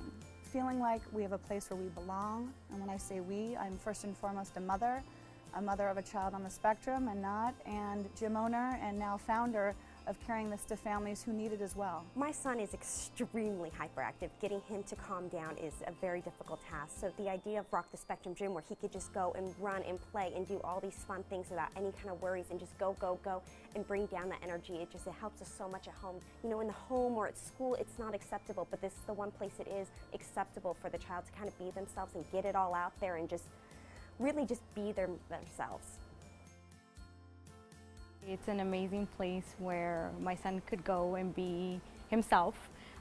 You get to meet other parents who are in the same journey as you are. I think the most popular aspect of it is how they include all children of all types, not just only learning disabled, lower functioning, moderate functioning, high functioning, and non-disabled.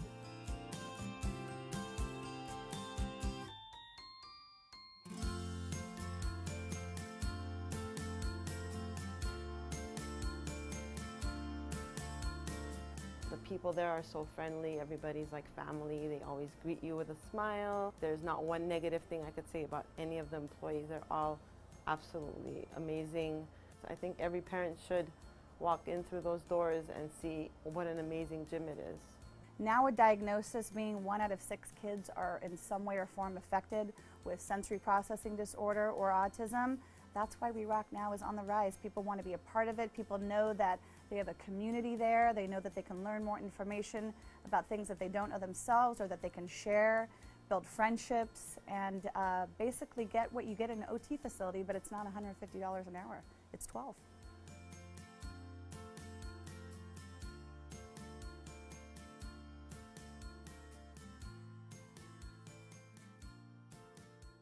Hey, I'm Candace Cameron Bray. Tom Bergeron. You're watching Autism Live. And you're watching Autism Live. And you're watching Autism Live. You're watching Autism Live. And we're back, and as promised, we have our special guest, Brian Harrett. And Brian, we want to hear a little bit about your background. You're a retired police officer from the San Diego area, but you've been very busy. Tell us about what you've been doing. You're not exactly retired. No, ma'am. I actually retired about 7 years ago. Since that time, I worked for a while for the County of San Bernardino. I worked for Legoland, California, and most recently I'm the manager of public safety at the Saboba Indian Reservation. So that's my full-time day job. Okay, but you have, in addition to that, sort of a passion. You have a son with autism. Tell us a little bit about him. We call him Little Brian, although he's probably bigger than me now. Okay. He is 16 years old. He's really kind of our whole family's our inspiration, I guess. Started my journey with autism. He was a little under 2 years old when he was diagnosed with, at that time, what they told us was severe low-functioning autism. It took me about 1.5 years to realize that there was a real need for training with law enforcement because my cop buddies and I didn't understand. And I knew when he was diagnosed, I didn't know anything about autism. I didn't know what autism was. And so this is a passion of yours now, trying to help other police and first responders to understand what this is and how they need to conduct themselves in the face of dealing with someone on the spectrum. Absolutely. I think cops, you know, all of us want to help people as law enforcement officers. The sad part is that there is no training for us in what is autism and how to deal with it.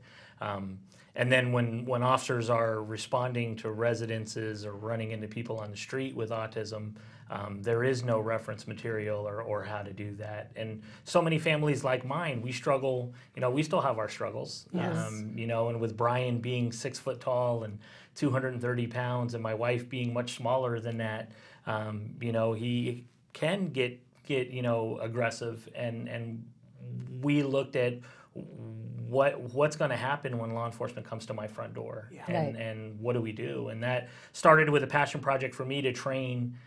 We looked at every person that we thought Brian would run into and could I help train them about Brian, and that's kind of over the last 9 years that I've been doing this turned into, I think every person with autism is my kid. Yeah. So I'm training the whole country or doing what I can to train as many cops and first responders as I can. What do you see as some of the biggest issues? Besides, obviously, aggression can be a big issue, but what are some of the other issues? Aggression is a huge one. What it really comes down to is for cops is what are their options? I mean, it's one thing for the younger age children, it's the elopement issue, it's them getting away. But when you get into, you know, when they 16, 17, or even adulthood, it's what do law enforcement do with somebody with autism when they're having a meltdown or when they're in a crisis situation? Because, you know, there really isn't a magical place to take people to calm them down and bring them back. And it's really just a lack of knowledge of what autism is and what resources are available and what can they do in the field to kind of handle a situation,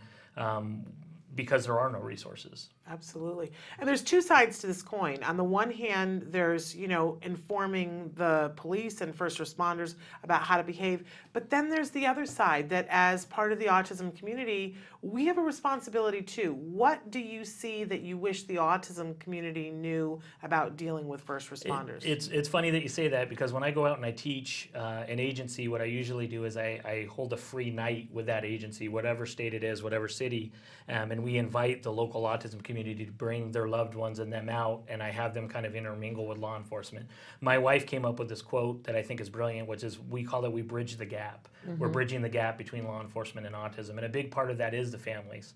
And when I talk to families and I do that family presentation, it's teaching them, one, I want them to understand what a police officer when they first get to their house, what their perception is and how they're seeking control, which for a lot of families, and even my own, there's some times where we don't have control. Right. So when you have a law enforcement officer step in your home and he's trying to get something that you as a parent can't even attain, it's a very stressful situation even for the officer. So I try to give them some insight into the officers, and I also try to let them know that officers don't have any training. And it's really hard for cops because we really can't show up at things and say, hey, I don't know what I'm doing. Right. You have to know. Yeah, you have to know what you're doing. And if you don't, you have to fake it. Right.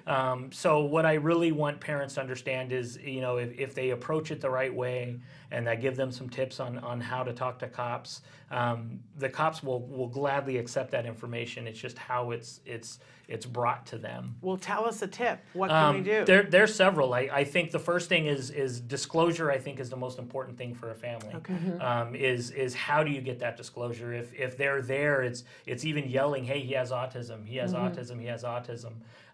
If it's carrying some sort of ID card that says, hey, I have autism, these are tips. Registries. In San Diego County, we have the Take Me Home program, we borrowed the name from a gentleman named Jimmy Donahoe in Florida, but that Take Me Home program provides all that information to law enforcement before they even get to a residence. That disclosure, I tell parents, go to your local police station, and then people listening, do that tomorrow. If their local law enforcement don't know, wherever they're at, go to the police station with your loved one with autism, ask to talk to a sergeant. When they come up, say, hey, this is my loved one, we live in your city, I want you to know this is where we lived, this is my loved one, he doesn't like loud sounds, he doesn't like bright lights. If you see him, he sometimes takes his clothes off. Whatever those situations are, let law enforcement know before it becomes a problem. Same thing with your local firefighters. Go knock on the firefighter's door. Tell the firefighters, same thing. Yeah. Because you want them to have that information before they get there so they know they're not dealing with somebody who's on drugs or somebody who's, got something else going on, and they understand what they're dealing with. I gotta say, we did that when Jem was little. Did you? Our ABA, we went to the police department and we went to the fire department. We took a field trip and went and we called ahead, and they all said, come, but know that if something's happening, we'll ask you to come back another time. Right. And we toured. He got to put on the jacket and sit in the fire truck. He was thrilled and was never afraid of a fireman after that. The police, it was a little dicier because I made a mistake and I took him to the police department. Then another time when they were doing their haunted house fundraiser, and he associated it with really scary stuff, and that was hard to change. But he was happy to talk to the police officers outside the police station and had no fear of that. And I thought that was a really but I didn't come up with it. Our team said, let's do this. This is a really important thing. There was another, you brought up a fact that it was just a phone call I received yesterday from a school resource officer down in my area who told me that he was involved in an incident with a child with autism who's going to school, and he had never spoken to the parents. And that's another thing I teach is if you have children that go to public or charter school in a city, just about every department has school resource officers, and you should know who they are. And you should take the time for you as a parent to meet the school resource officers and then have them meet your loved one and say, hey, this is what upsets them, this is what calms them down, this is what a meltdown looks like, this is how we bring them out of one. These are the tips that work for us at home because it's your child's safety. And I mean, there's a life at stake in some cases. We've seen this from time to time. So take the time. Don't wait for somebody to come and do this for you. Take the time to do it for yourself as a parent. Talk to us about your upcoming projects. I'm working on several. I was contacted actually about a year ago by a really good company called Blue 360 Media, and they came to me because what they do is they provide training publications and reference publications to law enforcement. And they reached out to me and said, hey, we saw your website. We really want to reach out to the special needs community and come up with some in-print stuff for law enforcement for the special needs community. And I've had a really good relationship with them. I'm actually in the process of writing a reference manual for law enforcement and first responders. And where will that be distributed? It'll be on their website. We're still at the point now where my editors, I love my editors to death, but they're digging through it. And they're trying to do that. I'm also working on doing some search and rescue, a search and rescue manual as well because of the elopement issue. I've done a lot of presentations for search and rescue, and also done quite a bit for hostage negotiators. Really? Because what it's turning into for law enforcement is when you have a 17, 18, 19, even an adult with special needs who's in a home and being aggressive, That's not the police jargon. If they're in there alone, we call that a barricaded subject, or Right. a person that's violent that's in a home. So how do they communicate with them? And they're coming to me because they want to learn. Right. Because how do you communicate with somebody who,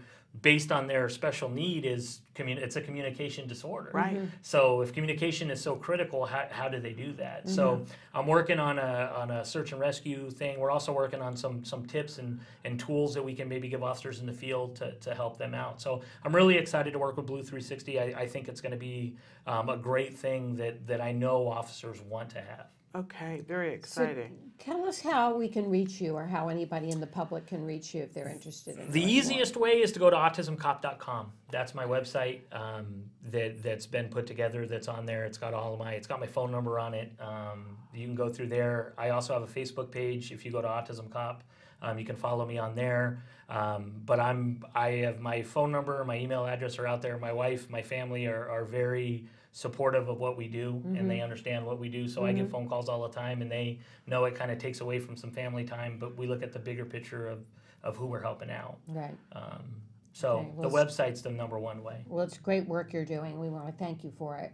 Absolutely. Thank you for- Encourage people, if to have you come and do an event. Absolutely. I mean, if it's local, I don't charge anything for family events. If they're local, law enforcement agencies is where I really, it is something I charge for, but I'm sure there's a lot of people that watch your show that will look at it that have uncles, brothers, friends that are law enforcement, and if they haven't been trained, it's really a matter of you got to have the right people trained. Absolutely. What a lot of people don't know is currently in California, at least, law enforcement officers, there is no requirement for training on autism. And of the special needs training they get, which the last time I checked, I think was 4 hours of total training, there's one question about autism. So those officers leave. And now when many moons ago, back when I say cops rode on horseback, when I started my career 19 years ago, there was 90 minutes of training. That was it on all special needs. And most of that was on blind and deaf. There wasn't anything on autism at all. Well, and it's scary because we've seen time and time again that there is training for first responders on dealing with a drug addict, because we have a huge drug problem in our country. And so they're given training on that, which means that they've got it uppermost in their mind when they come to a site. They're looking and trying to identify, do I have a drug addict? Right. Which often can, if you aren't aware of the other, right, a person with autism can be Can present that mistaken way, right. as being and we've seen terrible things happen as a Yes. result of that. From, there's the video of the kid playing with the string, and the law Arizona. enforcement, yes, and the law enforcement person who had just been trained in recognizing drug behavior, God bless him, because I'm sure, if somebody just says to you, white elephant, white elephant, white Right, elephant, and right. you walk in a room and you see something big and white, you're going to think white elephant. Right. And this poor kid is playing with the string, but he saw a drug addict.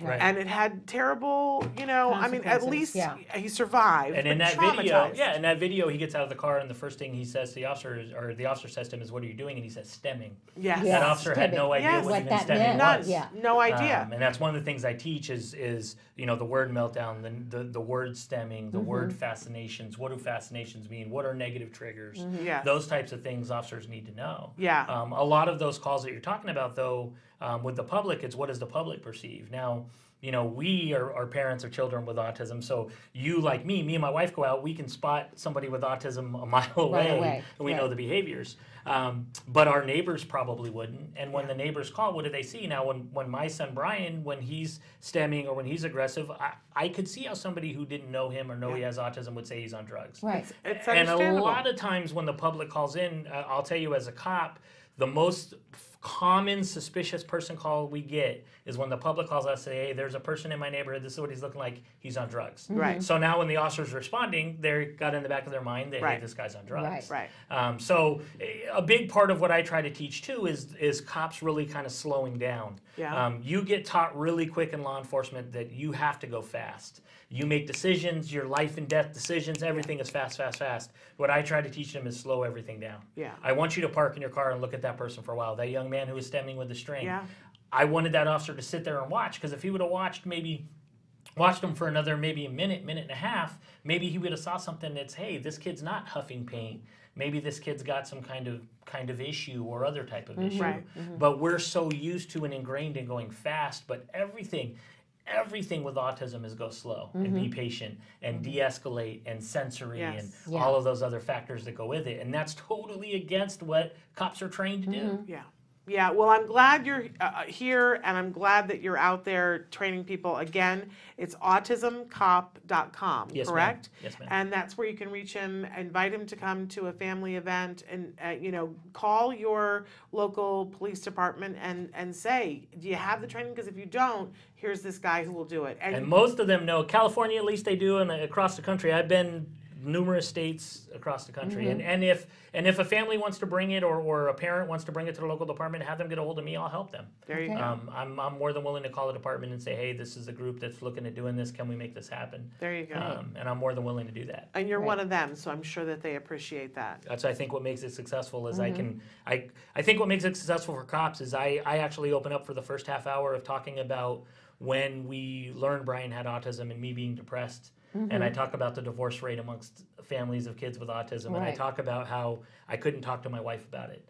And I still struggle with talking about it, to be honest with you. I can talk about Brian in a room full of all kinds of people, but if you sit me aside and talk about him, I struggle with it. How is Brian doing now? He is phenomenal. They say he's still nonverbal, but actually just yesterday he told my wife Linda, I'm talking a lot lately. Oh, that's great. And he kind of pitched it together. But he is phenomenal. I have 3 wonderful kids. My 19-year-old son, Vinny, does a great job with Brian and has been there with Brian through epilepsy and shares a room with him and does all that. And you guys have met Izzy. Izzy's awesome. Yeah, Izzy is, like I tell people, is the best little sister a child with autism could have. So I have a great family. My wife gave up her career, gave up her life to really kind of take care of my kids. And I'm indebted forever for that, Okay. I mean, I have the easy job. She's got the much tougher job than me. But it's wonderful that you're paying it forward. That's an trying, amazing thing. trying. Okay, Well, thank you, Brian. autismcop.com. Thank you guys for having me. I appreciate Thank you. it. Now we're going to take a break, and we're going to come back. We have yet another guest. Gabriel Kaplan-Mayer. Yes, and so that's going to be wonderful. Okay. Don't go anywhere.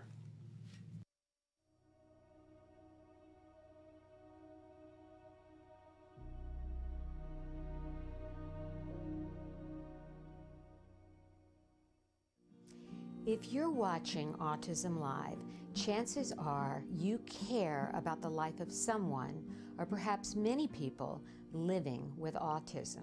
You spend countless hours trying to make a better life for them. It may not have been easy for you to watch the show today. Sometimes you could be juggling so many balls in the air, you feel like a circus performer.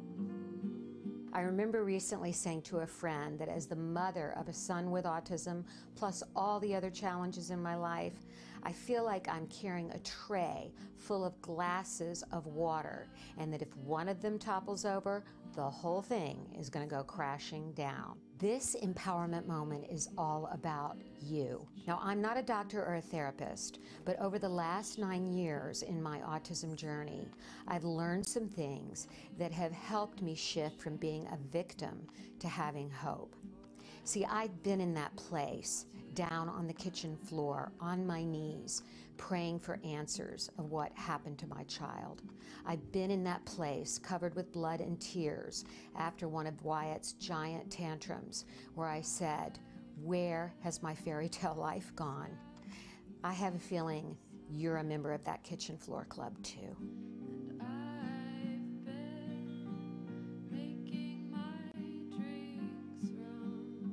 It's been a process, but I've come from that place of being a victim to becoming an advocate for my son Wyatt and for many others as the executive director of ACT Today, or Autism Care and Treatment Today. Let's start with reframing the way you think about yourself and your child. I want you to say after me, "I'm an activist." That's right. I'm an activist, because just by watching this program, you are taking positive steps to make the world a better place for your child or someone else living with autism. You are a positive force of action in the world.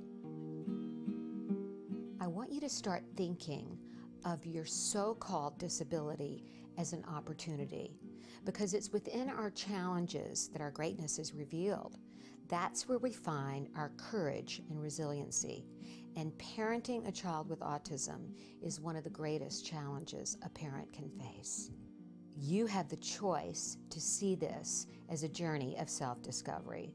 Some people take expeditions to climb Mount Everest to see what they're made of. You don't have to travel that far, because parenting a child with autism is an expedition of the soul. Until next time, stay strong and keep the faith.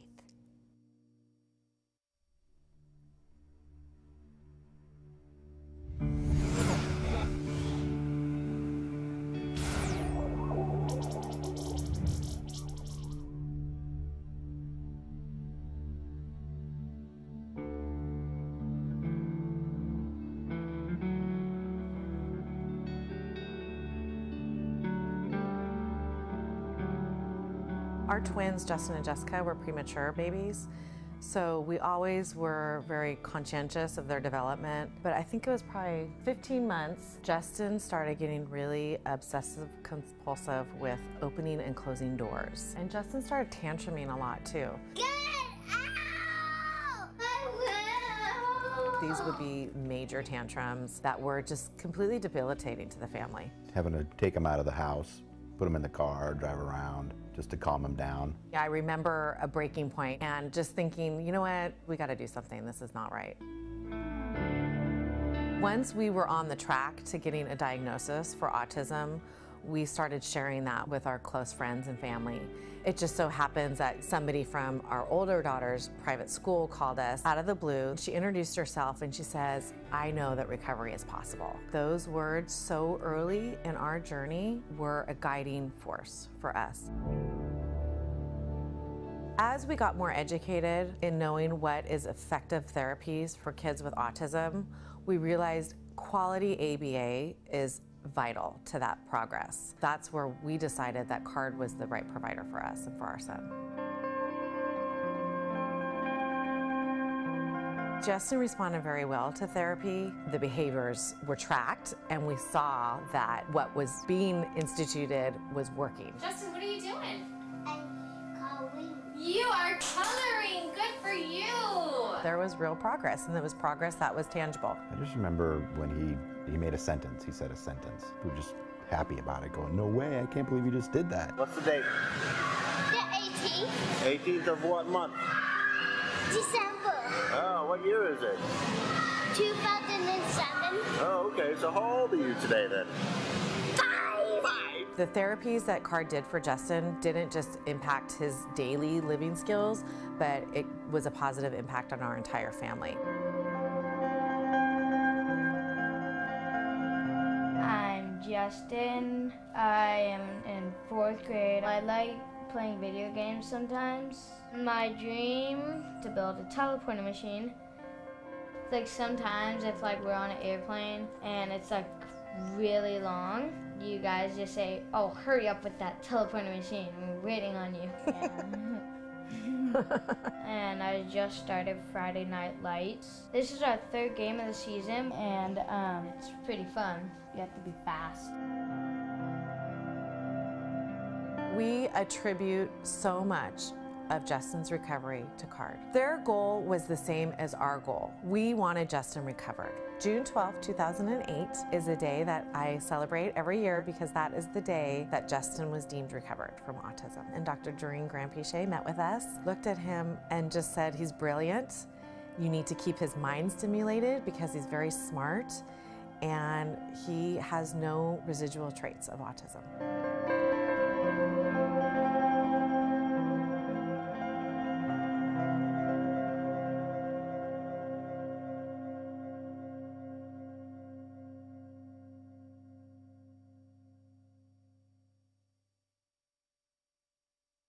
And we are back, and as promised, we have another guest. We have Gabrielle Kaplan-Mayer, who's an experienced educator, author, and speaker.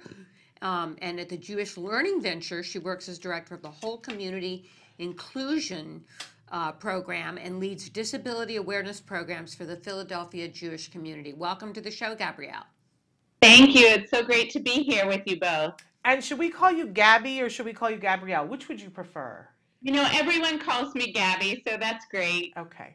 And we were talking before we started that I remember you, neither one of us can remember, I think you've been on both this show and the radio show that I used to do, Everyday Autism Miracles, that we had you on talking about you had a children's cookbook that was absolutely amazing.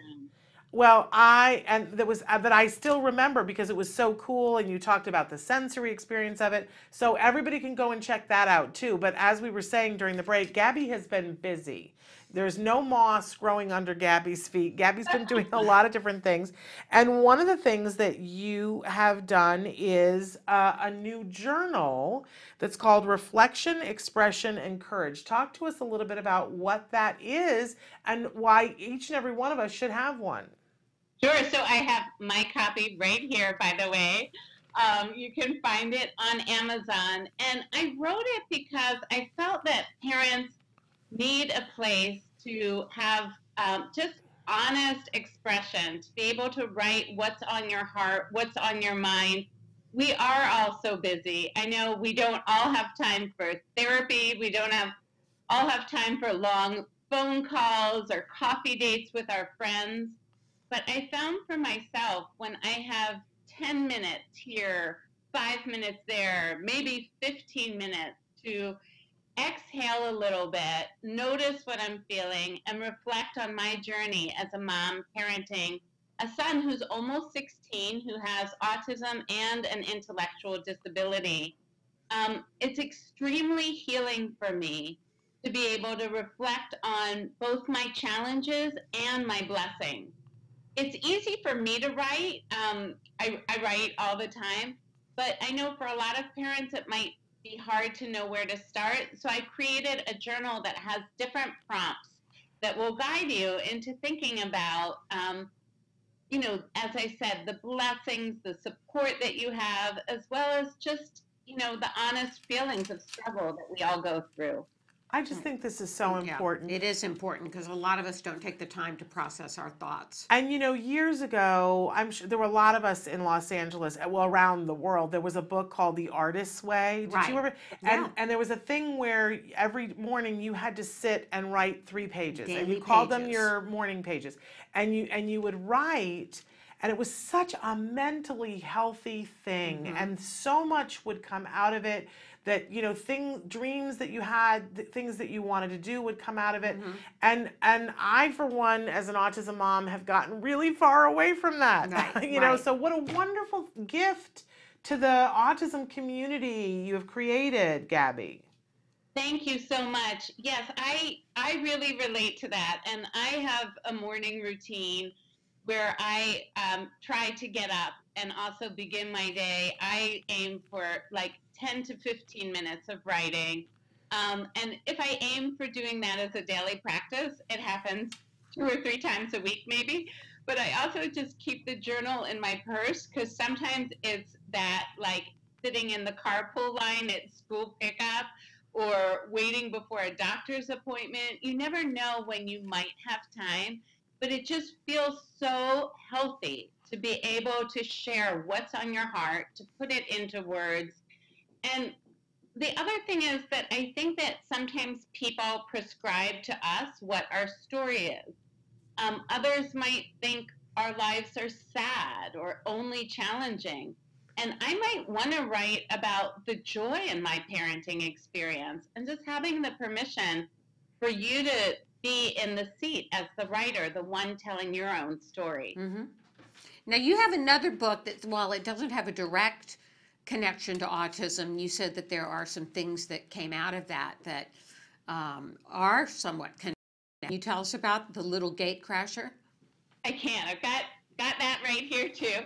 So The Little Gate Crasher came out in 2016, and I've been doing a lot of book talks about it. It's a memoir of my great-uncle, Mace Bugan, who was born in 1915, and he had dwarfism. He was 43 inches tall. I remember him as an incredible, friendly, outgoing, really fun uncle.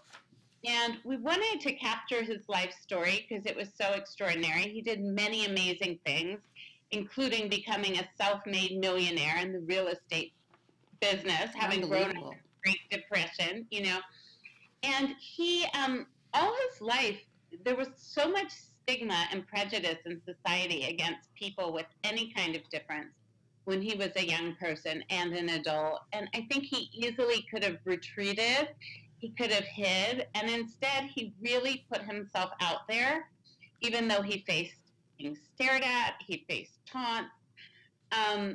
And to me, this was an important message to make everyone in society mindful of just understanding that as human beings, there are all kinds of varieties and differences that we have. I have had many times, and I'm sure you both have, and every autism parent has had times when you've been out in public with your child, maybe a meltdown's going on, maybe it's just, you know, for me now, my son is almost 16, he's 5'11", but I'm holding his hand. If we're crossing the street or if we're in the grocery store, he needs my guidance. And it's amazing how people feel free to stare at you as if you're odd or they don't understand you or your life. And, you know, it doesn't take a lot to stop staring and to simply smile at someone. And so I think my uncle was a champion of just being who he was, despite the fact that the outside world could be very cruel to him. Right. So he was an inspiration for you. And you said that your great-grandmother was a role model for being an advocate for her son. She was. She was born at a time when so many families were told to simply put a child away if they had any kind of disability. She not only didn't allow that to happen, she raised her son with unconditional love. And I think that was what fueled him to go to school, to succeed, and to, you know, live a meaningful life. Mm-hmm. Okay. Well, where can we get both of these books? The journaling book, Reflection, Expression, and Courage, and The Little Gatecrasher. So you can find them both on autism. You can also go, I have a website, GabrielleKaplan-Mayer.com, and I have links to all the books there. So please check them out. Okay. Thank you so much for all the work that you do. You are such an advocate. You speak, you write, you've got these books out there. And if people want to book you to come and speak, where should they get a hold of you, Gabby? They can also go to GabrielleKaplan-Mayer.com. You can check out The Little Gatecrasher, has a Facebook page. You can find me on Twitter, but really the website, GabrielleKaplan-Mayer.com, has my email and contact info, and I love to come out and speak for community. Okay, great. Well, thank you so much for everything that you do and for joining us. Good to have you on the show. For having me. All right, you take care. Bye-bye. Okay, I think we're close to out of time. We are very close to out of time, and we've got a ginormous show tomorrow. And so forgive me if I forget something that's going to be on. But one of the things that I love that we're going to have on from our toy guide, there's a company called Brickful Things that they make custom necklaces out of different toy pieces, including out of bricks made by, companies that we know the name of. I don't know that I'm allowed to say, but they're like so clever. And if you have a kid or an adult, I've got a brother-in-law who just, he's in his 30s. I think he just turned 40, and he loves all things bricks, right? Okay. And so you can get cufflinks made, you can get necklaces made. So we're going to have him be on the show. We've got Bonnie Yates, of course, answering questions.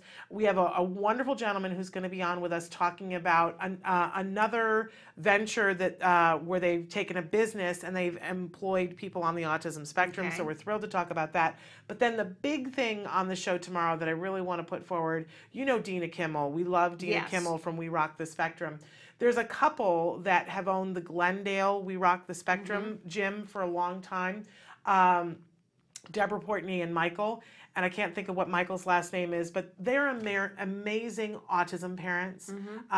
Such an amazing story that they have for themselves, and they created this We Rock the Spectrum in Glendale. I've been to the location. It's a beautiful, beautiful gym, and its particular focus is teenagers. They have things very specifically for teenagers. It's so awesomely some of the We cool. Rock the Spectrums have them for younger kids. Yes, but this one is specifically for teenagers. They have equipment that is meant for teenagers to work out on, and they have like a surfboard table where they can have parties. Oh my gosh, it's so much fun.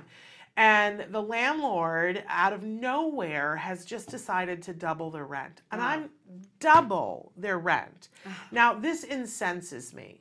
And they have gone to the landlord and said, hey, we understand an increase, but double? Doubling is ridiculous. ridiculous. They said, they were logical and said, hey, we can't really afford that, and you've given us almost no time, and can we negotiate it all? And his response was, no, I would rather have it sit empty for a year and get that rent than to negotiate with you. So is there anything to be done about Well, this? I think there is something to be done about it, and so they're going to be on the show tomorrow, and they're going to talk about some of the things that they've got in place and ways that we can help them, and ways that we can use our voice to say this isn't right. Right. There are just times when we all need to stick together on certain things, and this is one of those times where I feel very clear that they're pushing these folks around because they think they can. Yeah. And we can push back as a group of people. So they're all going to be on the show. Dina's going to be here. Michael's going to be here, and we're going to talk about what's happening and what we can do about it. And I'm incensed that this is happening, but I'm thrilled that we're going to be able to move this dial and make something else happen. Okay, good. Because this cannot happen. All right, Good. we're totally out of time. But so glad to be here with you, my friend. So glad to be here with you, too. And we'll see you again in 2019. In 2019. Can you believe No. that? Amazing. That is cray-cray. I know. But thrilled to have had another year under our belt Yes. together, my Yes. friend. I appreciate you. Okay. All right, we'll see you tomorrow. Until then, give your kiddos a hug from me. And yourselves a hug from me. Bye-bye Bye-bye. for now.